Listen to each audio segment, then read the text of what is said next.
श्री राम।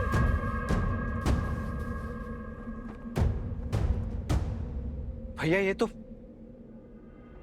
भाभी माँ का स्वर है। हाँ।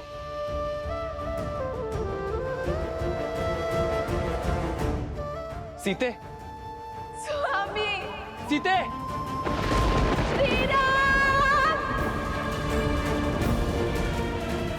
श्री राम।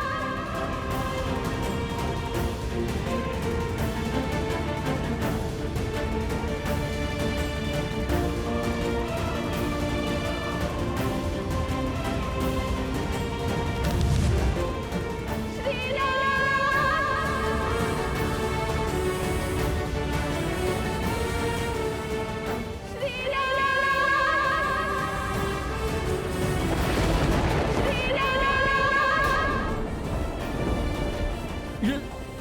ये तो माता सीता है।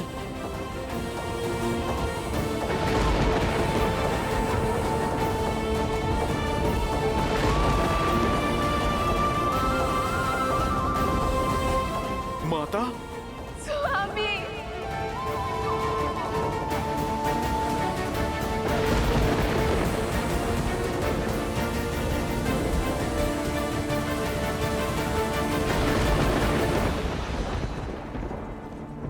श्री राम। सिया राम, श्री राम।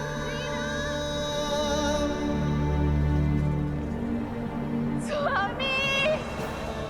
सीते, सिया राम, सिया राम, सिया राम। भाभी माँ।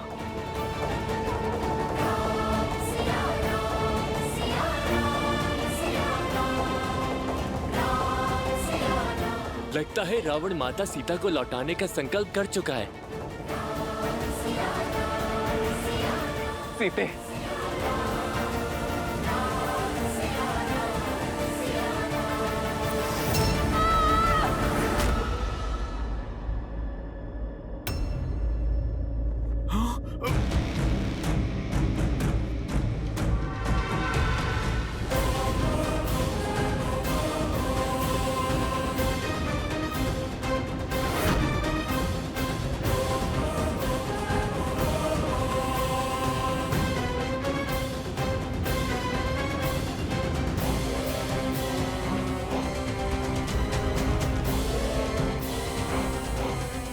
मेघनाद।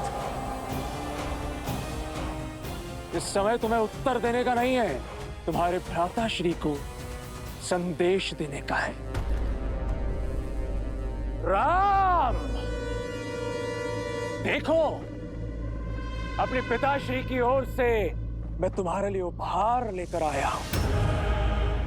इसी की आस थी ना तुम्हें, इसी के लिए वानरों को इकट्ठा किया, इसी के लिए सागर पार किया, इसी के लिए लंका को जलाया और इसी के लिए मेरे अनुजों और काकाश्री की हत्या की तुमने। किंतु मेरे पिताश्री का हृदय बहुत उदार है। उन्हें लगा कि अब तक बहुत मूल्य चुका दिया तुमने, इसलिए इसे तुम्हें लौटा देना चाहिए। तो कहो राम, क्या तुम सज्ज हो अपनी सीता को स्वीकारने के लिए?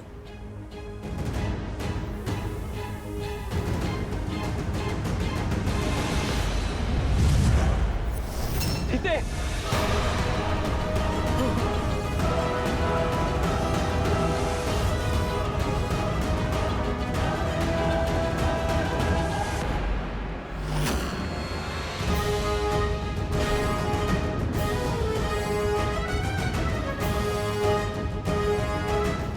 श्री राम।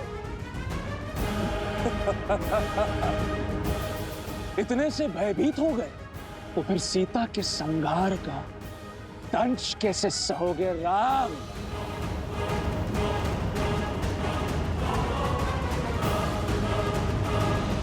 नहीं भैया, ये सत्य नहीं हो सकता। ये दुष्ट अवश्य हमें माया से छलने का प्रयास कर रहा है। हाँ लक्ष्मण, इसका रूप अवश्य सीता सा है, किंतु भाव और स्वरूप नहीं। अच्छा, विश्वास नहीं हो रहा तो ठीक है, अब विध्वंस देखो। देखो कैसे मैं तुम सबके समक्ष सीता को मृत्यु लोक पहुंचाता हूं।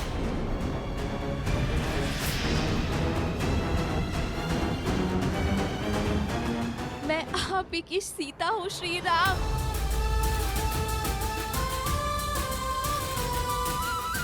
लंका के इस पाप में मेरा प्रेम का पुण्य ही मेरा संबल था। जब ये दुष्ट मुझे युद्ध भूमि की ओर ला रहा था, तब मेरे मन में भय नहीं, विश्वास था, आभार था आप सबके प्रति। युद्ध भूमि में असुरों का संहार करने वाली वानर सेना,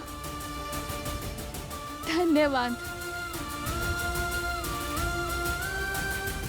मेरे श्री राम का संकेत मुझ तक पहुंचाने वाला हनुमान, मेरी बुझी हुई आस का दीपक प्रज्वलित करने वाला हनुमान, धन्यवाद।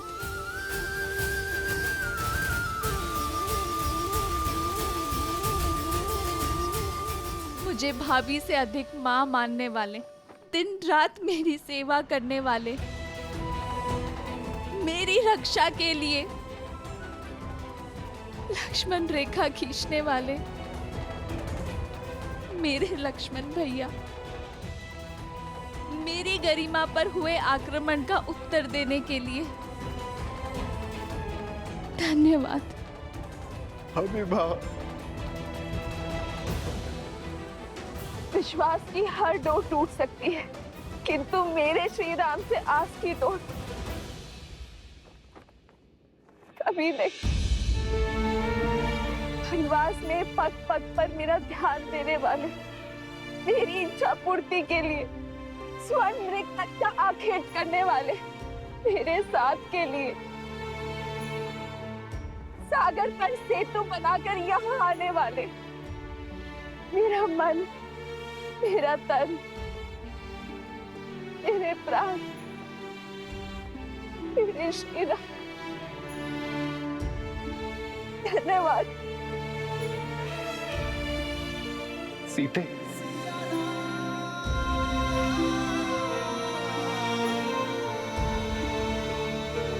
अर्जित नियति का यही लेख है आर्य। ना मैंने स्वर्ण मृग का हट किया होता, ना मैंने लक्ष्मण रेखा को पार करने का पाप किया होता, ना मेरे कारण आप सबको ये युद्ध का दंड भोगना पड़ता।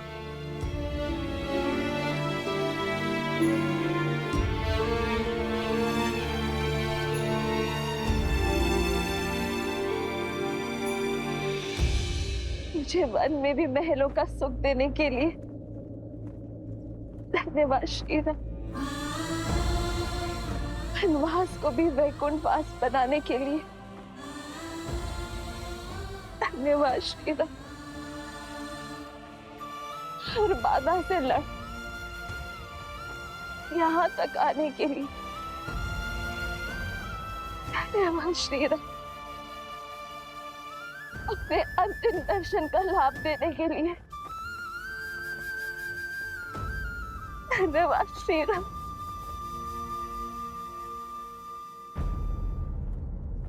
समय आ गया है, भूमि से उत्पन्न हुई भूमिजा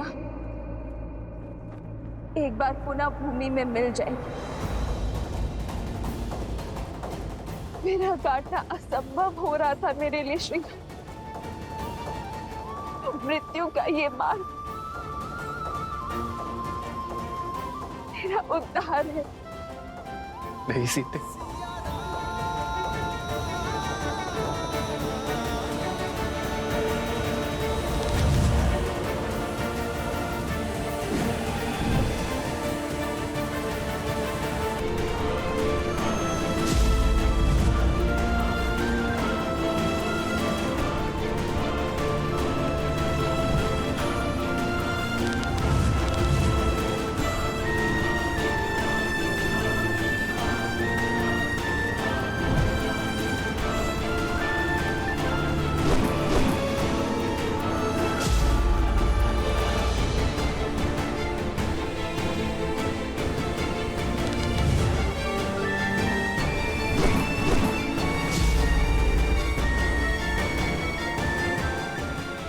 मैं इस दिव्य रथ पे हूं, ना तो तुम्हारे वार मेरे रथ को भेद सकते हैं और ना ही इस रथ पर सवार पराक्रमी इंद्रजीत को। इन्हें पराक्रम का साथ होता है, वो नीचता का हाथ नहीं थामते मेघनाद। एक स्त्री के गर्दन पर शस्त्र रखने के बाद इंद्रजीत कहलाने का अधिकार भी खो चुके हो तुम। एक देवी के उपासक को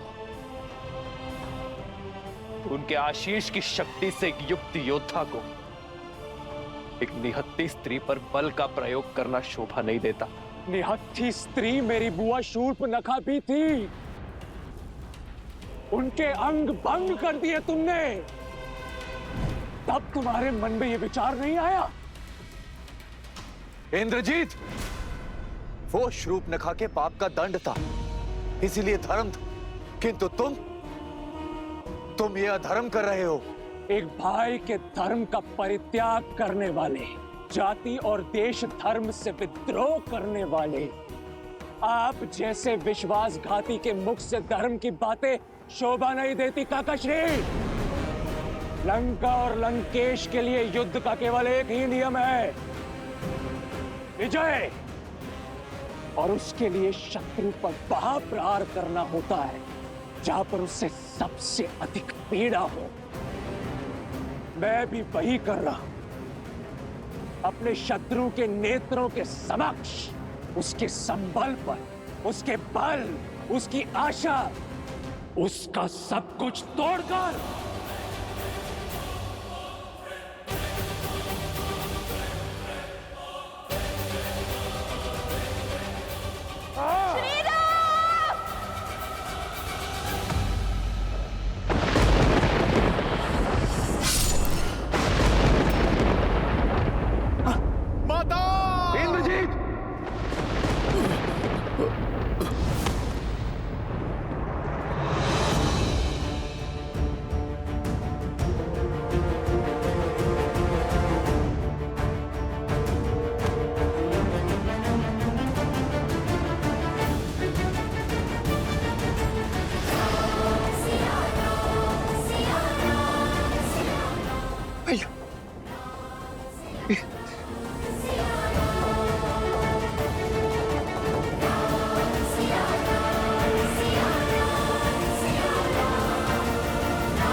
समय आ गया है, भूमि से उत्पन्न हुई भूमिजा एक बार पुनः भूमि में मिल जाएगी।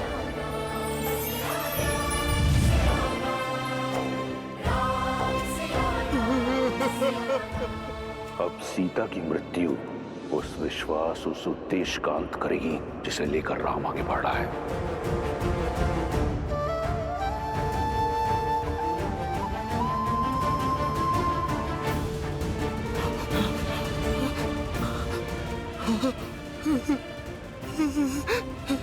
माता,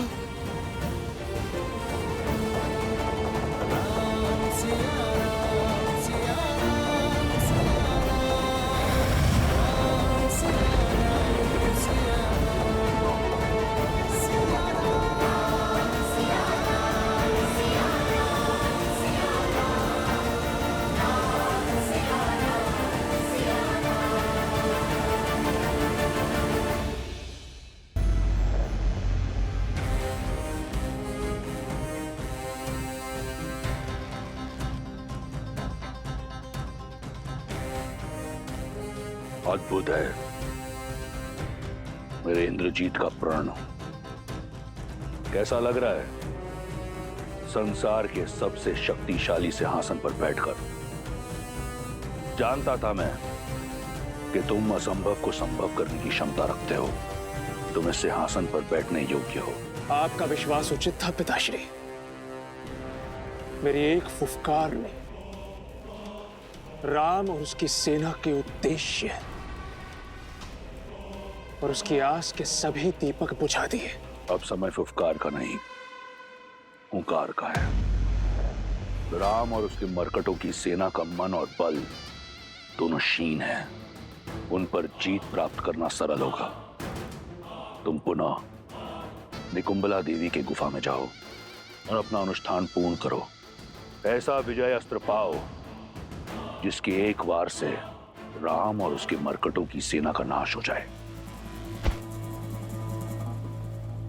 आप निश्चिंत रहिए पिताश्री। अब राम और उसकी सेना का अंत आपका पुत्र सुनिश्चित करेगा।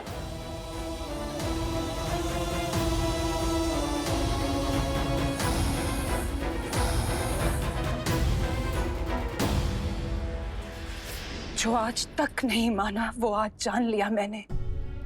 विश्वास हो गया कि तुम अपने पिता के पुत्र लंकेश के इंद्रजीत ही हो। मेरे मेघनाथ नहीं हो तुम, नहीं हो तुम मेरे मेघनाथ। मंदोदरी,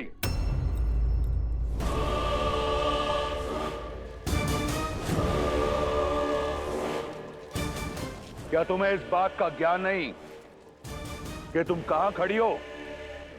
क्या कहना चाहती हो तुम?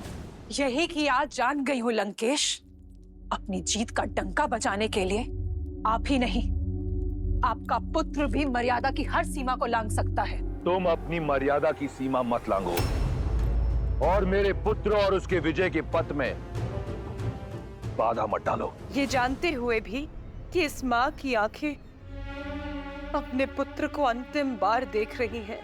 मंदोदरी, स्मरण रहे कि तुम एक माता हो। यदि अपने पुत्र को विजयी भव का आशीर्वाद नहीं दे सकती तो उसे अभिशाप भी मत दो। और वैसे भी इंद्रजीत को तुम्हारे आशीष की आवश्यकता नहीं। जाओ पुत्र, किसी को हो ना हो, मुझे तुम पर पूर्ण विश्वास है कि अगली बार भी तुम राम और उसके मरकटों की सेना को धूल चटा दोगे। जाओ और पूर्ण करो अपना अनुष्ठान।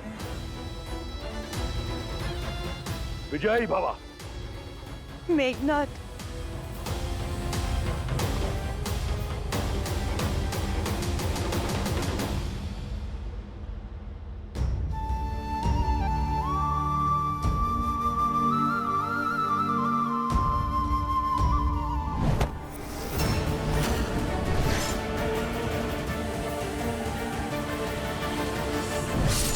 सत्य नहीं है, ये मिथ्या है।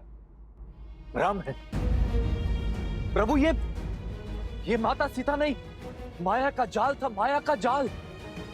उचित कहा था आपने प्रभु। देवी के परम उपासक इंद्रजीत को ये शोभा नहीं देता।